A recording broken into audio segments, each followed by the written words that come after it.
Hi, hello, and welcome to my tiny corner of the internet. Today, I am finally gonna show you guys how I edit my Instagram photos.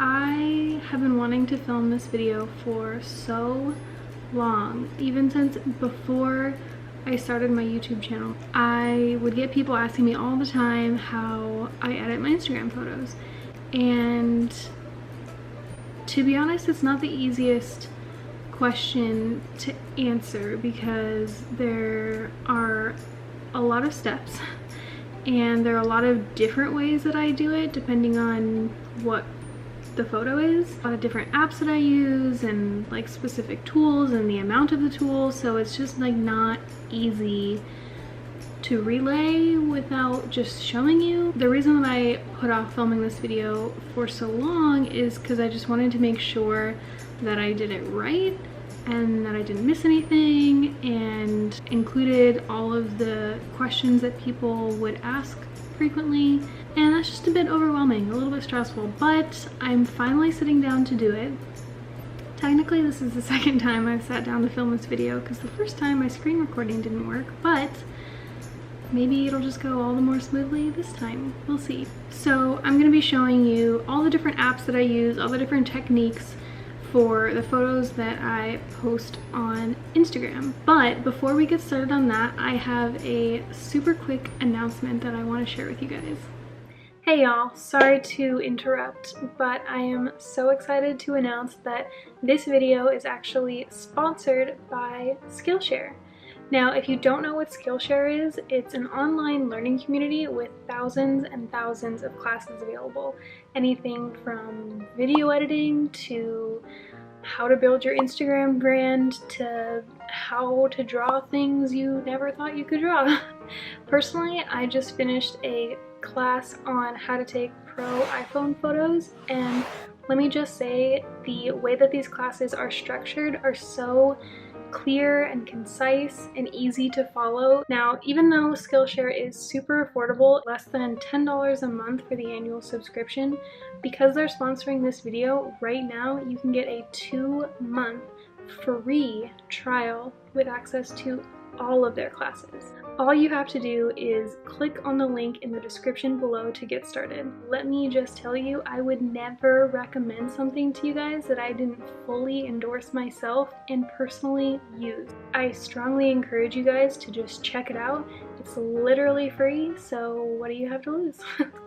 Alright, let's get back to the video.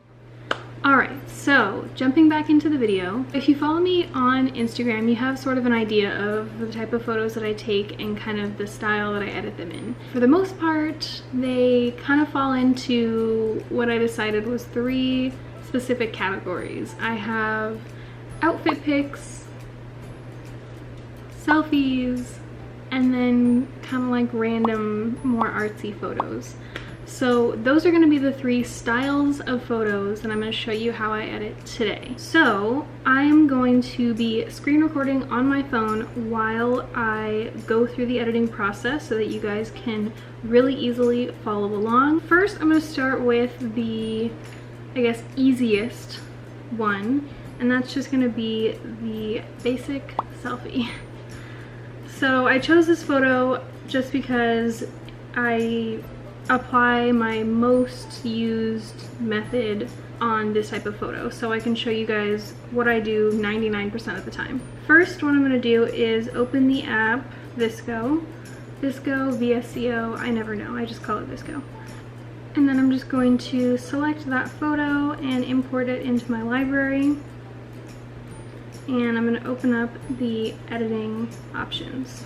Okay, so right now, these are all the different presets that are available on VSCOcam.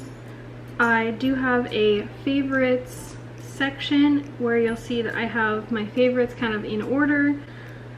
To be honest, I really just use like the first 3. So the one right here in front is going to be M4. So I'm just going to apply that. And that is going to be the one that I use for 99% of the selfies that I post. I don't necessarily need it to be all the way at 12, so if you just click on the filter, you can decide how intense you want it to be applied. I'm gonna leave it pretty high, probably about 11. Okay, so honestly, that's most of the work already done. I just really like how it's got like a nice pink undertone to it, but it's still really warm and it has that really soft fade to it. But there are a few manual adjustments that I still want to make. So for that, I'm gonna go into these editing tools here. I basically like to sharpen a little bit just to get those like facial features nice and sharp. So you can see it kind of really outlines my eyes. And then I'm also gonna go into the grain and I'm gonna increase that.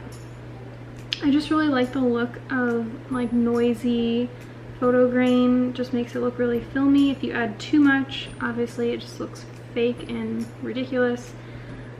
I'm just gonna add a little bit, probably about a 3. Once I've done that, I'm just gonna go into clarity and I'm gonna increase that just a tiny bit. Because this filter is so warm, sometimes I will have to go into the white balance and cool it down just a little bit. Sometimes I also increase the green or the pink, depending on where this photo lays on that spectrum, but this one is pretty even, so I'm just gonna leave it. And that's really it. This is the before and the after. Pretty easy. So next and save. That is it for the basic selfie, and now we're gonna move on to the iconic outfit pic.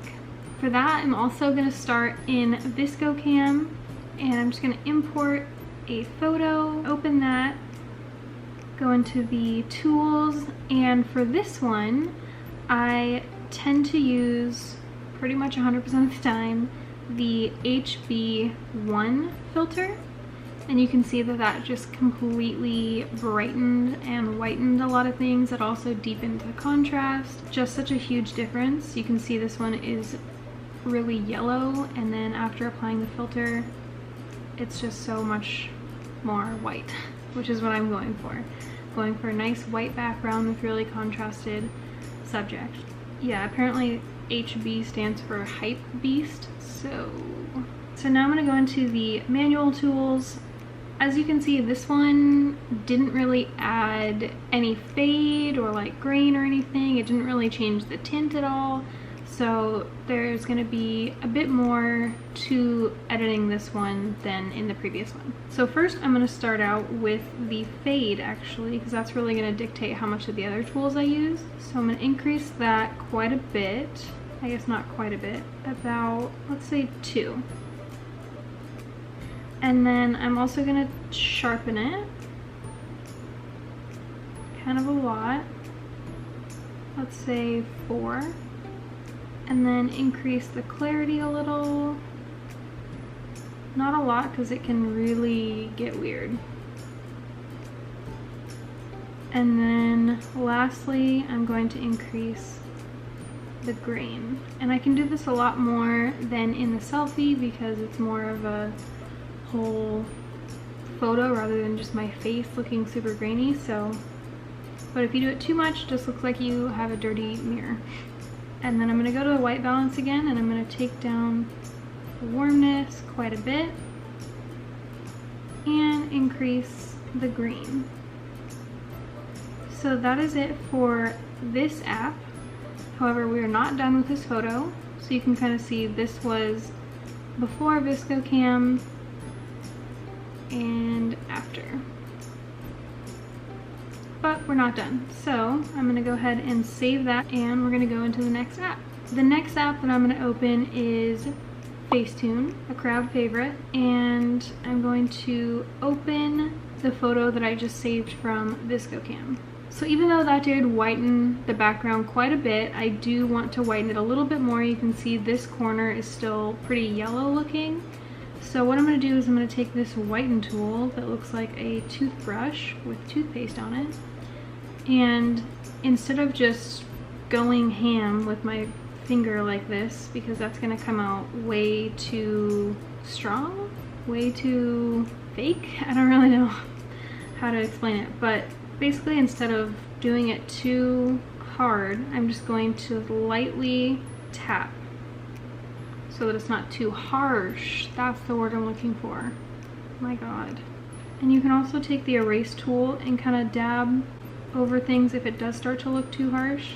And just kind of go back and forth between those two until it looks how you want. Okay, so that's going to be it for the whiten tool. This is the before and after. It's pretty subtle, but it does make a difference overall. And then the next thing that I'm going to do is, you can see that my face and body, basically me, is a lot darker than the rest of the photo, and that's because all the light is behind me and there's no light in front of me just from the mirror. So I want to kind of balance that out a little bit, otherwise it looks pretty weird. So in order to do that, I'm going to go into the filters section, and then I'm going to go into lighting, and I'm just going to choose the lighter, which is the first filter. And you can see that on the screen when I click on it, it says lighter 50. You can move your finger across the screen like this to change the intensity. Obviously it's affecting the rest of the photo right now, but I'm just choosing how intense I want the filter to be when I do apply it. 50 is actually pretty good. So now what I'm going to do is, because I don't want it applied to the entire photo, I just want it on myself, I'm going to go over to the wipe option and hit clear. So that just erases everything that the filter had already applied. And now I'm going to choose apply and just put it where I want. I'm just going to lightly tap. And you can see it's just brightening up my face, my head, my hand. And I'm just going to take it all the way down until it looks right. Okay, I would say that looks pretty good. This is before the brighten and after. So that's it for that step. Now, one of the last things that I'm going to do is take the details, and I'm just going to zoom in. This thing looks so crazy if you do it too much. Like, that's what my face becomes if I just go crazy on it. So let's erase all of that. And I'm just going to take the details and I'm just going to tap on each of my eye, my lips, pretty much just my face. I like to go over my tattoos just to make them a little bit more pronounced. And then anything that I just want to be more in focus, I guess. Okay, so that's it for details. Now, this last step I do maybe half of the time, but I'm going to show you anyway. And that's going to be the defocus tool. So if you click on defocus, you have defocus or blur. If I paint that on the side, you can see that looks ridiculous, way too intense. I prefer to use the defocus side, which is much more subtle. And basically what I want to do is I just kind of want to slightly defocus the background so it gives it that kind of more professional DSLR looking effect, even though you can clearly see this is taken on an iPhone, but maybe it's in portrait mode, you never know. So I'm just going to tap around on the background to put it slightly more out of focus than me, the subject. And even that is a little too much for me. I'm going to take erase and just tap over. So it just barely put some of the background out of focus, keeping the subject in focus and getting that contrast that I was looking for. So that's it for Facetune. This is going to be the final before Facetune and after.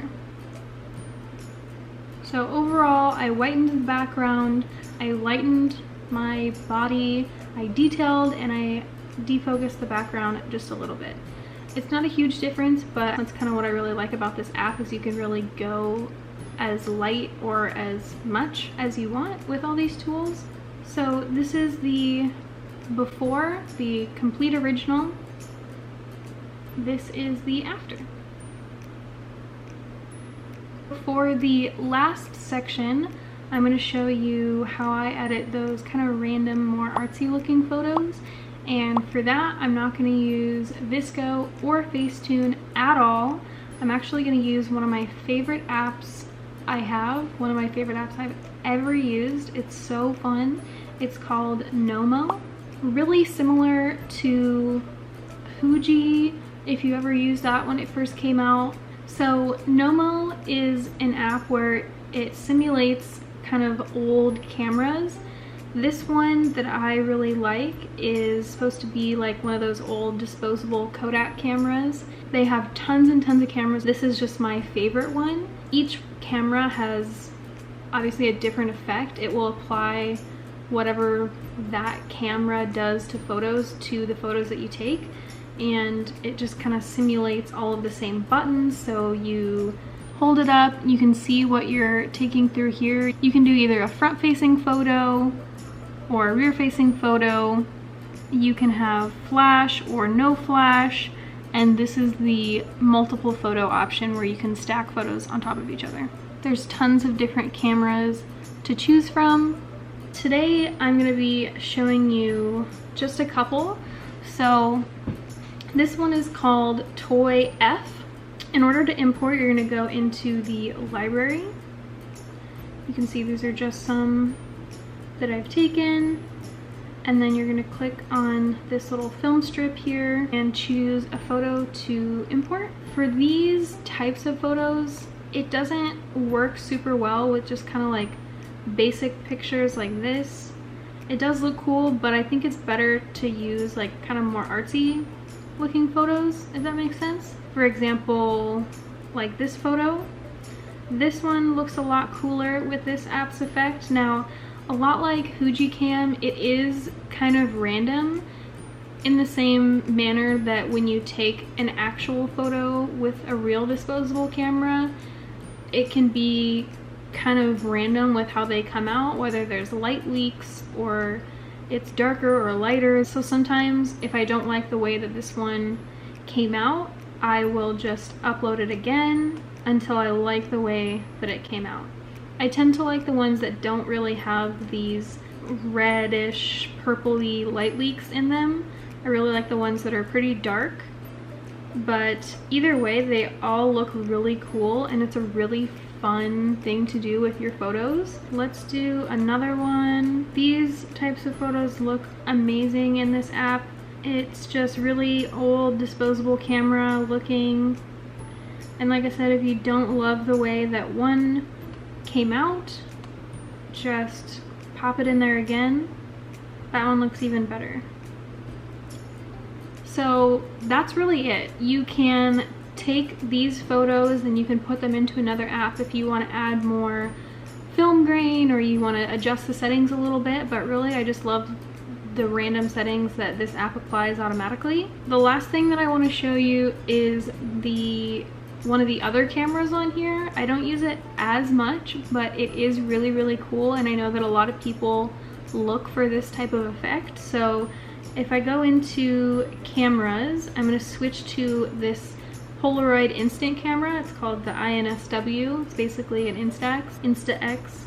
If you click on that, it'll switch over to the Polaroid. So same thing, if you want to take a photo, you just hit the button in the middle, or if you want to import, you go into the library. I'm going to use this one, and then you literally have to shake it in order for it to develop.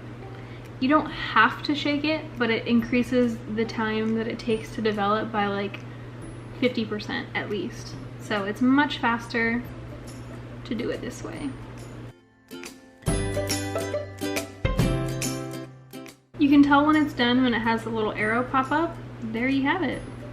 The most adorable little actual Polaroid. I think it's so cute and so fun. Each of these cameras have their own unique little quirks about them that mimic what the actual cameras are like to use. It's really fun to just pop in some old photos and see what they look like in Polaroid form. That one looks really cool. I really want to see what this one looks like in Polaroid form. Oh crap. Here we go. Wow, cute. So pretty much now I'm just going to show you the before and afters of all the photos that I've edited. So we have the selfie, the outfit pic, and the kind of random, artsy, filmy looking photos.